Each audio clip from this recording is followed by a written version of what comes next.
vous souvenez sans doute d'Olena, dont nous avons fait la connaissance au début de la guerre en Ukraine. Olena, elle vit en France depuis une vingtaine d'années. Elle est installée en Normandie, où elle dirige notamment le centre franco-ukrainien. Oui, depuis le début de la guerre, Olena essaye au maximum de secourir les civils.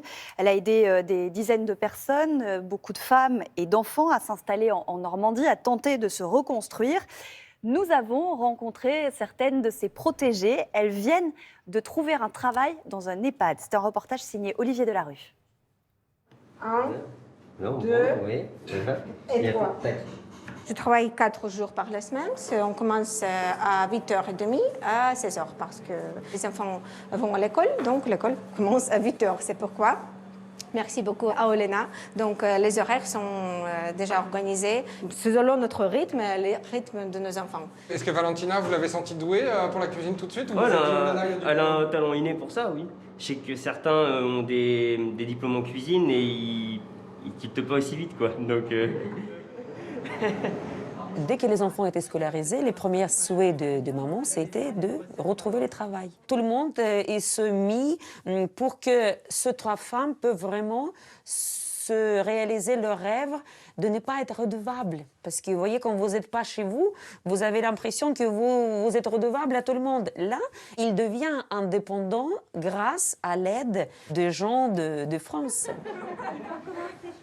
Comment ça va le travail? Bien, merci. Vous faisiez quoi en Ukraine? Je travaille au bureau d'avocat. Elle travaille dans le bureau d'avocat en Ukraine. Oui. Qu'est-ce qui a fait que vous avez choisi ce poste, la blanchisserie? Parce que ici, seule, avec les enfants, Marie restait là-bas. C'est difficile de parler, excusez-moi. C'est délicat, hein? Oui, mais c'est comme ça. Ouais. Quelque part, le travail permet de ne pas rester en groupe et souffrir, vous voyez, la souffrance collective. Le travail permet de se projeter vers l'avenir. Я в банку працюю. J'ai travaillé à la banque en Ukraine. І треба чогось дітей готувати. Tout à fait. J'ai besoin de s'occuper de mes enfants et ça me permet aussi de ne pas trop réfléchir à tout ce qui se passe là-bas parce que c'est le mari qui est là-bas. Je suis heureuse d'aider les Français, donner mes forces, mon esprit, mon âme. Parce que quand tu cuisines, tu peux transmettre ton reconnaissance. C'est pourquoi je suis vraiment ravie de donner ça. Donc, vive la France, vive l'Ukraine.